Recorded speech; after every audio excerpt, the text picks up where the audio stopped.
Hi everyone, I am Dr. Rajiv Ranjan. I am a rheumatologist. I have done MD in internal medicine and DM in clinical immunology and rheumatology. So basically मैं एक rheumatologist हूँ जिसमें मैं auto immune disease जिसमें हमारी immunity हमारी ही body को damage करते हैं उसके जितनी भी डिजीज़ और बीमारियाँ आती हैं वो मैं देखता हूँ और इन बीमारियों का मैनेजमेंट कैसे होता है, कैसे डायग्नोसिस होता है, उसमें मैंने स्पेशलाइजेशन की है।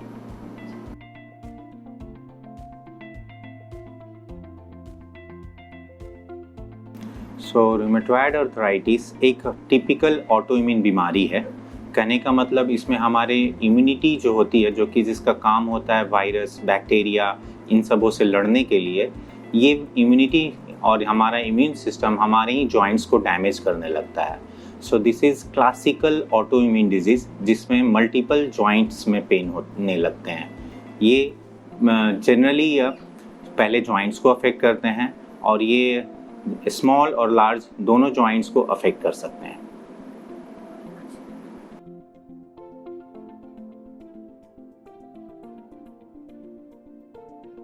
जैसा कि मैंने बताया, rheumatoid arthritis classical autoimmune disease है जिसमें जॉइंट्स में पेन यानी कि जोड़ों में दर्द या सूजन हो सकते हैं।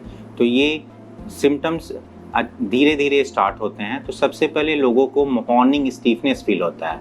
जैसे ही आप सुबह सो के उठेंगे तो आपके जॉइंट्स में, हाथों में, फिंगर्स में स्टीफनेस फील होती है और ये मॉर्निंग स्टीफनेस यूजुअली आधे घंटे से ज़्यादा रहता है।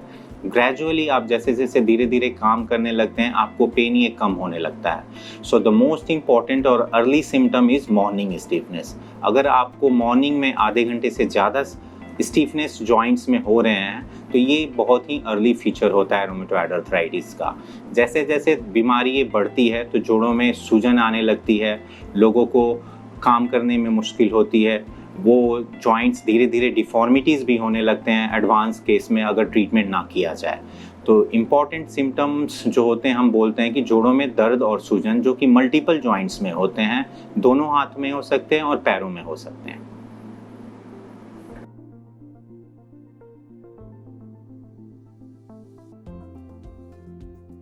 आर्थराइटिस एक कॉमन टर्म होता है। जैसे कि हम फीवर बोलते हैं, बुखार के कई कारण हो सकते हैं, मलेरिया, टाइफाइड, डेंगू, बहुत सारे कारण हो सकते हैं फीवर के। वैसे ही आर्थराइटिस जोड़ों में दर्द और सूजन को बोलते हैं। आर्थराइटिस के भी बहुत सारे कारण होते हैं। अगर हम देखें तो आर्थराइटिस को यूजुअली दो पार्ट में डिवाइड करते हैं। One is non inflammatory arthritis जिसमें इन्फ्लामेशन जॉइंट्स में नहीं हो रहा है। दूसरा इन्फ्लामेटरी आर्थराइटिस जिसमें इन्फ्लामेशन जॉइंट्स में हो रहा है। इन्फ्लामेशन कहने का मतलब यू कैन सिंपली आप समझ सकते हैं कि ये जोड़ों में आग की तरह है। Fire inside the joints is simply we call it inflammation. तो ये इन्फ्लामेटरी आर्थराइटिस धीरे धीरे जॉइंट को डैमेज करते हैं और बहुत ही ज़्यादा प्रोग्रेसिव नेचर के होते हैं। और ये इन्फ्लामेशन चेक ना किया जाए, ना रोका जाए तो ग्रेजुअली दूसरे इंटरनल ऑर्गन जैसे हार्ट, किडनी, लंग्स, आईज को अफेक्ट कर सकते हैं। Rheumatoid arthritis is a typical inflammatory arthritis. Rheumatoid arthritis में इन्फ्लामेशन प्रिडोमिनेंटली मल्टीपल जॉइंट्स में होता है, while osteoarthritis is a kind of degenerative arthritis. कहने का मतलब जैसे जैसे एज बढ़ती है हमारे जॉइंट के कुछ स्ट्रक्चर स्पेशली कार्टिलेज धीरे धीरे घिसने लगता है और डिजेनरेट होने लगता है। तो उसके कारण जो आर्थराइटिस होती है उसको हम ऑस्टियोआर्थराइटिस करते हैं और ये ऑस्टियोआर्थराइटिस नॉन इन्फ्लामेटरी आर्थराइटिस है।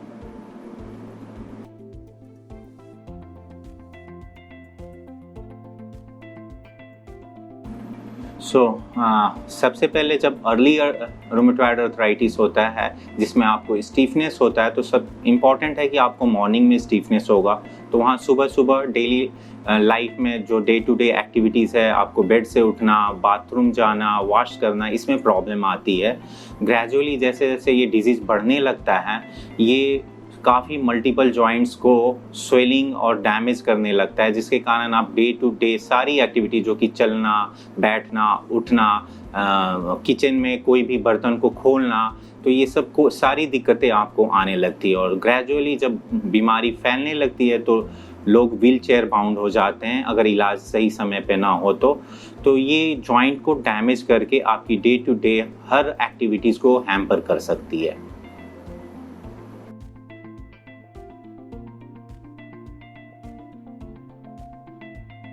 So very important question. Rheumatoid arthritis जो होता है 30 to 50% केसेस में देखा गया, 30 से 50% में, कि ये जेनेटिक हो सकता है और काफ़ी जीन्स इन्वॉल्व होते हैं, लेकिन 50% से ज़्यादा केसेस बिना जेनेटिक हुए भी होते हैं। सो एज की हम बात करें, जनरली 30 से 50 साल के एजों में कॉमनली रोमेटॉइड आर्थराइटिस होता है, लेकिन ये 16 साल के पहले भी हो सकता है, जिसको हम जुवेनाइल इडियोपैथिक आर्थराइटिस बोलते हैं, और ये किसी भी एज को हो सकता है, लेकिन कॉमनली 30 से 50 साल में होता है।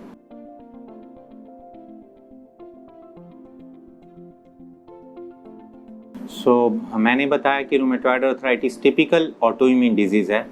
इसका कोई क्योर नहीं है। Cure is like a term जहां आपको कभी दोबारा वो बीमारी वापस ना आए। रूमेटॉइड आर्थराइटिस का ट्रीटमेंट है similar to diabetes, similar to thyroid, जैसे जहां आपको लाइफ लॉन्ग कुछ दवाइयां लेनी पड़ती है, तो वैसे ही रूमेटॉइड आर्थराइटिस का ट्रीटमेंट अवेलेबल है जहां आपको लॉन्ग टर्म, लाइफ लॉन्ग कुछ ना कुछ दवाइयां लेनी पड़ती है।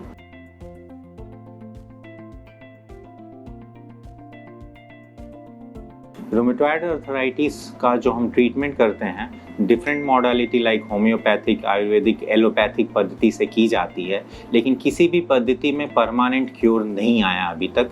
जो भी हम ट्रीटमेंट देते हैं आपके जॉइंट्स को बचाने के लिए देते हैं, और इनका इलाज लॉन्ग टर्म, कभी कभी most of the time life long लेना पड़ता है।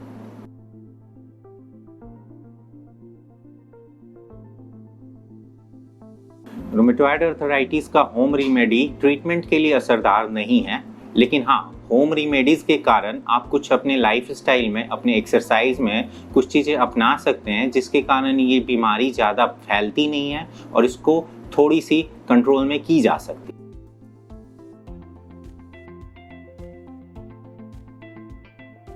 जो ट्रीटमेंट प्रोटोकॉल होता है, सबसे हम पेन किलर देते हैं और स्टेरॉइड देते हैं। ये दोनों शॉर्ट टर्म ट्रीटमेंट है जहां से हम दर्द को और सूजन को कम करते हैं। लॉन्ग टर्म में डीमार्ट्स होते हैं जिसको हम disease modifying anti rheumatic drugs बोलते हैं। ये बायोलॉजिकल और सिंथेटिक ड्रग्स में आते हैं। जो लेटेस्ट है बायोलॉजिकल ड्रग्स हैं जो किसी भी स्टेज के रूमेटॉइड आर्थराइटिस का इलाज कर सकते हैं।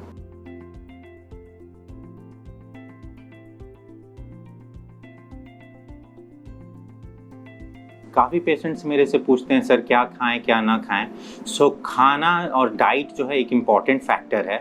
रूमेटॉइड आर्थराइटिस के रिस्क फैक्टर में आप देखोगे ओबेसिटी आता है। ओबेस पीपल को आर्थराइटिस होने के हाई चांसेस होते हैं। तो जो भी फूड मटेरियल जिससे वेट बढ़ता है like high sugar, high salt, junk foods, fried foods, ये सब चीज़ों का इस्तेमाल बहुत कम कर देना चाहिए। और बाकी जो एंटी इन्फ्लामेटरी फ्रूट्स, वेजिटेबल, इन चीज़ों का सेवन ज़्यादा करना चाहिए।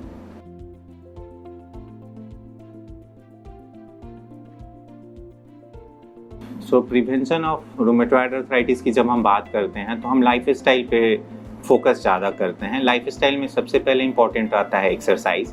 आपको रेगुलर एक्सरसाइज अपने जॉइंट्स का करना चाहिए जिससे वो हेल्दी रहें। सेकेंड इम्पॉर्टेंट थिंग जो आता है डाइट।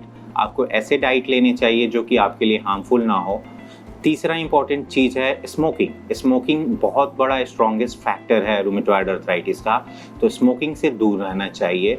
फोर्थ इंपॉर्टेंट चीज़ जो हम बोलते हैं कि like it's green leafy vegetables and fruits और सम एंटी इन्फ्लामेटरी प्रोडक्ट, जिसमें कुछ ड्राई फ्रूट्स आते हैं, ओमेगा 3 फैटी एसिड्स आते हैं। इनका सेवन करने से भी कुछ हद तक हम इसको प्रिवेंट कर सकते हैं, although this is not truly right.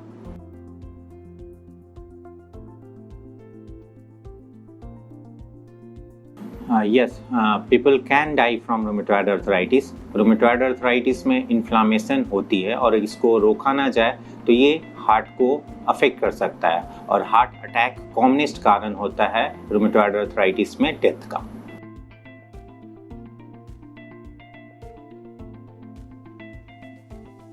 Yes, rheumatoid arthritis के काफ़ी अच्छे ट्रीटमेंट आ गए हैं। अभी बायोलॉजिकल ड्रग्स के कारण हम कम्प्लीटली इन्फ्लामेशन को कंट्रोल कर सकते हैं। स्टिल सारे मेडिसिन देने के बाद भी कुछ परसेंटेज ऑफ पॉपुलेशन ऐसे होते हैं, आई कैन से कि लाइक 10 से 20% ऐसे होते हैं जहां ये इन्फ्लामेशन और आर्थराइटिस परसिस्ट करती है और उनको कंट्रोल करना मुश्किल है, और उनको ट्रीटमेंट करने के लिए अभी भी रिसर्च जारी है।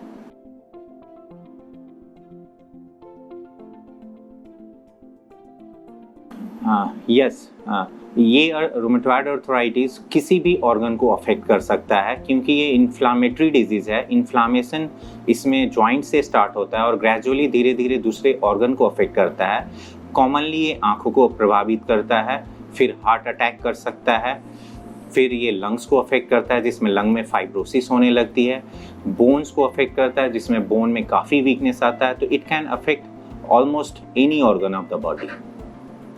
आज मैंने आप लोगों को रूमेटॉइड आर्थराइटिस के बारे में जानकारी दी। ये जानकारी बहुत ही कम है और इसके बारे में डिटेल में आप जान सकते हैं। अगर आपको कुछ इस आर्थराइटिस के बारे में कुछ भी जानना हो तो आप कमेंट सेक्शन में टाइप करके अपना क्वेश्चन पूछ सकते हैं।